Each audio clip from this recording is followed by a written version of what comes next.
siapa? Semua karyawan. Nilai yang kedua itu ada kepatuhan dan NR. Dan ketiga itu ada audit internal atau penguji independen. Nah, kan gitu. Kita ini kan ada bagian manajemen kepatuhan dan manajemen risiko, dan kita kan ada audit internal ya, yang setiap 1 tahun kita sekali kan kita terkait manajemen risiko ini kan diaudit, kita patuh apa tidak kan gitu. Bagaimana kita memitigasi risiko dan mengevaluasi risiko-risiko yang ada di Komisi Landas ini. Ya, tadi ya, dalam berlayar tadi kan, ibarat kita ini kan diibaratkan sebuah kapal. Kita ini perusahaan kita ini diibaratkan sebuah kapal, kita berlayar bersama ya kan. Apa bahayanya itu apa? Sumber, kondisi atau aktivitas yang berpotensi merugikan atau membahayakan.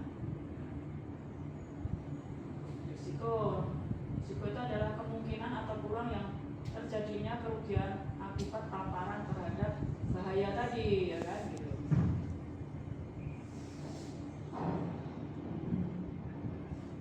Nah ini kan, ketika seorang manusia ada di sekitar bahaya, maka risiko itu harus diperhitungkan untuk melindungi manusia. Perusahaan adalah organisasi yang bertujuan mencapai laba, maka perlu mengenali bahaya yang mampu menghalangi tujuannya dan memanage risiko yang ada. Perusahaan harus meminimalisasi dampak negatif, kerugian atau kecelakaan, dan memaksimalkan peluang melalui pendekatan proaktif, terstruktur, dan terintegrasi. Bahaya akan selalu ada di sekitar kita, namun risiko sangat bergantung pada bagaimana manusia berinteraksi dengan bahaya tersebut. Tanpa kehadiran manusia atau aset berharga, sebuah bahaya hanyalah karakteristik lingkungan yang netral. Dan paradigma itu kalau risiko atau bahaya nih, paradigma lama itu risiko atau bahaya itu kerugian fokus pada melindungi nilai, tapi paradigma yang baru ini ketidakpastian yang berdampak pada tujuan bisa berupa ancaman, bisa juga berupa peluang. Fokus pada menciptakan nilai. Tadi risiko itu kan ada risiko ketidakpastian, bagaimana kita mengidentifikasi risiko ya kan, mencari peluang gitu ya. Oke, lanjut Mas. Ini tadi kan gimana kita mengidentifikasi kan peluang, mengapa perlu mengidentifikasi kan gitu. Nah, keunggulan kompetitif, mendorong inovasi, kompensasi risiko. Jangan hanya mencari apa yang bisa salah, tapi cari apa yang bisa benar. Kategori benar peluang kan, dan cara mengidentifikasi risiko tersebut. Mas, risiko versus peluang kan gitu. Kita harus mengukur kedalaman kolam.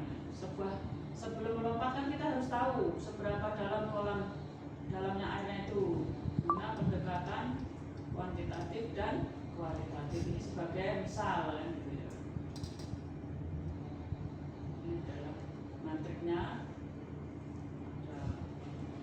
Ada matrik probabilitas versus dampak ya kan, ada analisis risiko, ada risk capacity versus risiko appetite kan gitu.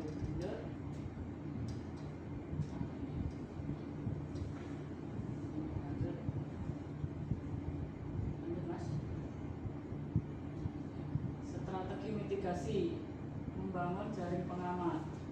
Mitigasi bukan untuk memastikan risiko, tapi untuk menjinakkan dampaknya. Nah, ini hindari jika risiko melampaui kapasitas finansial atau etika.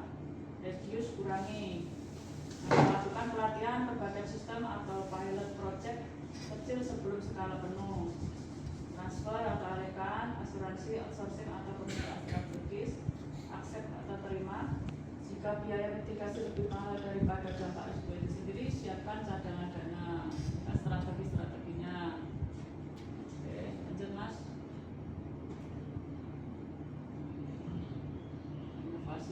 kunci ya. Inovasi adalah kunci. Dalam setiap melakukan inovasi, peluang atau risiko dibutuhkan inovasi untuk menjadikannya sebuah peluang. Budaya file first, learn faster. Bagaimana organisasi beraksi saat terjadi kegagalan.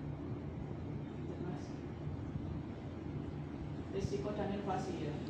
Keberanian mengambil risiko yang terukur seringkali menjadi katalisator bagi inovasi dan pertumbuhan. Dapat membuka peluang baru dan memperoleh keunggulan kompetitif di pasar.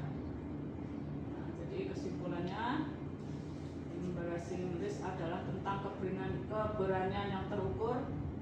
Perusahaan yang survive, sustain, dan thrive bukanlah yang paling aman, tapi yang paling lincah dalam mengelola ketidakpastian.